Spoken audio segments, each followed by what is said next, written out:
حضرت محمد صلی اللہ علیہ وسلم نے فرمایا، جس نے میرے صحابہ کی اتباع کی وہ کامیاب ہو گیا۔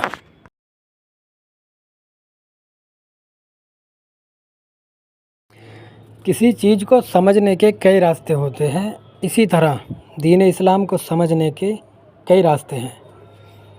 انہی میں سے ایک راستہ ہے صحابہ رضی اللہ تعالیٰ عنہ ان کو کہتے ہیں جنہوں نے حضرت محمد صلی اللہ علیہ وسلم کو ایمان کی حالت میں دیکھا، یعنی وہ حضور کے سامنے اسلام کو ماننے والے تھے۔ صحابہ آسمان میں چمکتے چاند اور ستاروں کی مانند ہیں۔ صحابہ کی محنت اور قربانی کی ایسی مثال دنیا میں کہیں نہیں مل سکتی۔ اپنی جان، مال، پریوار سب کچھ انہوں نے اس دین کے خاطر قربان کر دیا۔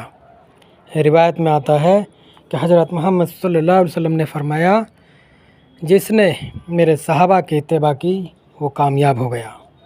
کہتے ہیں کہ بنا قربانی کے کبھی کامیابی نہیں ملتی۔ صحابہ اس کی زندہ مثال ہیں۔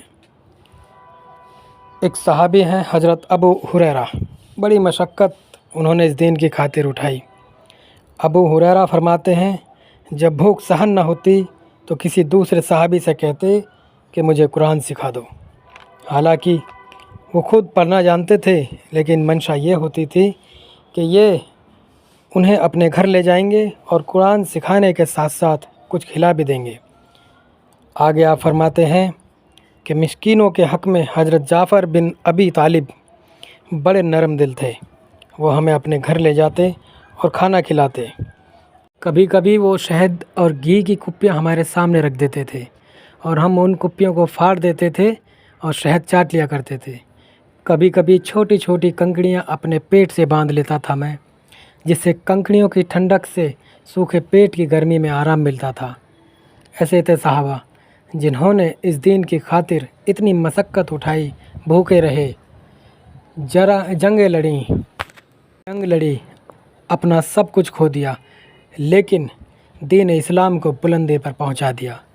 حضرت بلال کے تو کیا کہنے، کتنی قربانیاں ہیں ان کی، ادھکتر مسلمان جانتے ہیں ان کے بارے میں۔ جب ظالم لوگ ان کو گرم ریت پر لٹا دیتے اور سینے پر پتھر رکھ دیتے تھے اور کہتے کہ اس دین سے پھر جا، مگر حضرت بلال کلمہ پڑھتے رہتے اور ابو جہل کو بھی اس دین اسلام کی دعوت دیتے رہتے تھے۔ میرے بھائیوں، آج ہمیں اتنی مشقت نہیں کرنی ہے، بس یہ سوچنے کی ضرورت ہے کہ کیا واقعی میں ہم ان کی مشقت کا صلہ دے رہے ہیں؟ ہمیں اپنے گریبان میں جھانکنے کی ضرورت ہے، کیا واقعی میں ہم ان کے اتباع کر رہے ہیں؟